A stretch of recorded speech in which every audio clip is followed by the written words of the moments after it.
What's going on, ladies and gentlemen? Welcome back to another Solo Leveling Arise video. Alright guys, we had our first taste at the new Dragon Ball Sparking Zero game, and man oh man, it is not what I remember it to be. It's so much more difficult, so we'll be doing some more of that as well too. Plus, don't forget we'll be doing the brand new Halloween month of streaming as well, which will cover Silent Hill, Resident Evil, etc. So if you are looking for multiple different games to watch, just to come join the community and have a good time, remember that is going to always be available to you as a subscriber. So go subscribe, go like, etc. Now, let's talk about the main game. Before we do that, go and support your boy here on the Creator Info. The Partner Creator Program is still going on, guys. We got 3 more codes on the way, so make sure you go and like, support, click that button, and I'll guarantee you guys codes every single day I've gone in, and every single day I've provided every single individual who's new or existing 2 codes that are currently out, which is 500 Essence Stones, and you get yourself, I think it's 50 Blessing Powders and 100 Rune Fragments, and there's 3 more codes to come, so make sure you go do that and support your boy in here. Shout out again to my top 10, 20, 30, 40, up to 4,175, so we're killing it. Let's keep going, guys, and I promise you guys codes when they come in. All right, now, with that being said, back to the topic in the video. So first, I want to talk about Blessing Stones. We had a little bit of a topic for the last 2 videos. I deleted the original video, which kind of showed that the devs changed the description. We thought it was a nerf. Went back, realized it wasn't a nerf. They in fact did document it.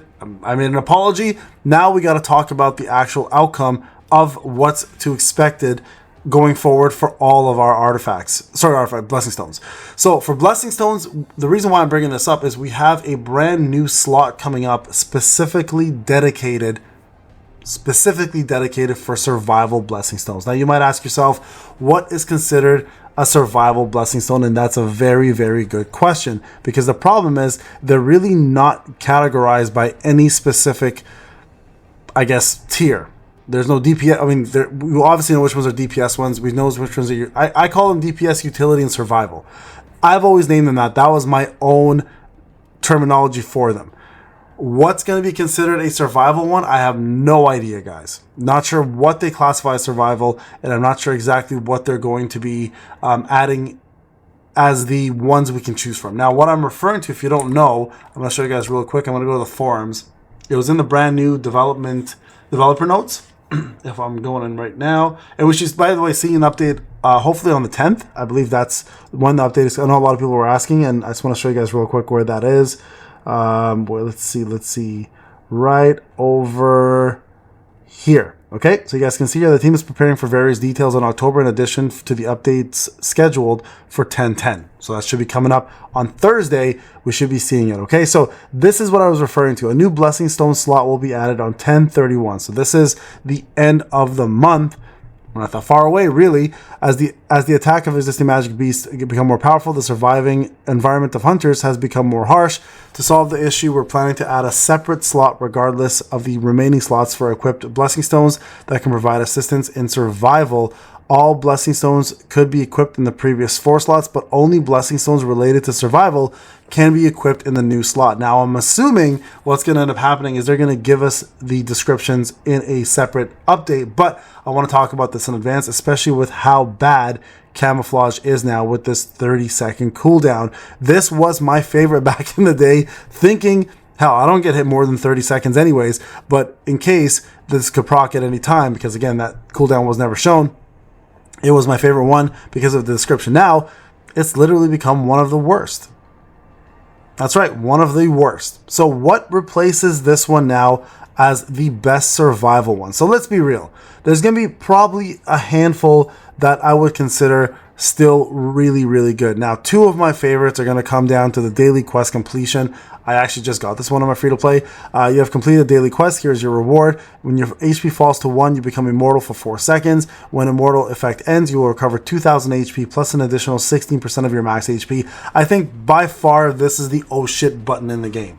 I think it has been from day one. I think it still continues to be one of the best ones out there. So this is definitely going to be what I consider a survival one. So if we ever get a choice chest, this would be my number 1 or number 2 go-to. Now, where's my second favorite one? Well, the second favorite one comes down to the Kasaka Steel Scales, ironically enough. I also have this one. This is my first legendary that I got in the Blessing Stones. And this one I love because of two reasons. They've actually strengthened it quite a bit.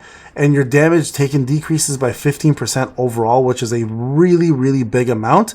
And then also increases your shield effects by 15%. Now, the reason why I love this so much is if you're going to be using shield weapons, such as Demon Longsword or the Vulcan's Rage, and Demon Longsword, most of us will probably be using going forward because it is getting buffed pretty heavily. Or if you have support units, such as Alicia, Gunhee, Sa, etc., right? Anyone who can provide you any form of a shield, this becomes 15% more powerful, which is incredible to keep you alive. So this is definitely my second favorite, or maybe even my favorite go-to survival one. Now, if they don't consider this survival, I don't know what the hell is, but I'm assuming that will be a survival. A couple other options that are in place, but I find not quite as good, is Tenacity. Tenacity, the damage you will take will be decreased by 50%, and your defense will be increased by 50% when your HP is 30% or lower. This one is bonkers, to be honest, but it's also very situational, right? Even though the damage you take will be decreased by 50%, and your defense will be decreased, you also have to hit that 30% mark. Now, when you're fighting a lot of enemies at the harder later stages, especially in hard mode, story mode, reverse mode, whatever, most of those bosses will one or two shot you. The problem is they'll take you to like 40% or anywhere like the 35%, maybe sometimes not 30, and then you'll just get killed the next time you get hit.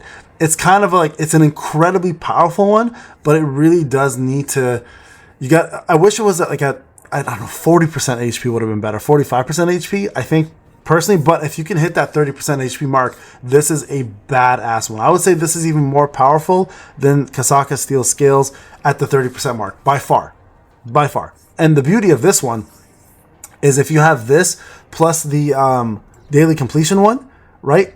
If this procs, I believe this will proc right after, right? So if you go down to the 30%, to the 1 HP, and then this procs, this will instantly activate Tenacity if you have it equipped as well, which means you'll need two survival ones, but nonetheless, you'll become a lot harder to kill with that one. Now, in regards to the other couple that we have available to us, there is the legendary Kanderu's Blessing, which I think is horrible personally. Your maximum HP is increased by 16%. I'm not sure who thought of this one. I think it's a horrible one in my personal opinion. So that one I wouldn't touch. Now, there's a couple here that I do hope are considered survival. So I'm going to go through them and hopefully we all agree here. Number one, speed. I think this is a survival one for sure. Your speed will increase by 20%. Your dash cooldown will be decreased by 20%. I think this is considered survival in my opinion. Is it good? Sure. Is it one of the best? Not in my opinion. Again, all my opinion, okay? This one though, these two coming up, I think are hopefully are considered survival. Swiftness. This is one of my personal favorites because I constantly use Plum Sword, and having an extra dash never hurts. If you put this as survival, if this is considered survival, I would probably take this over anything else because I do rely more on my dashes and my evasions than anything else in the game in regards to surviving. So this would be for sure my number one go-to if it's considered survival.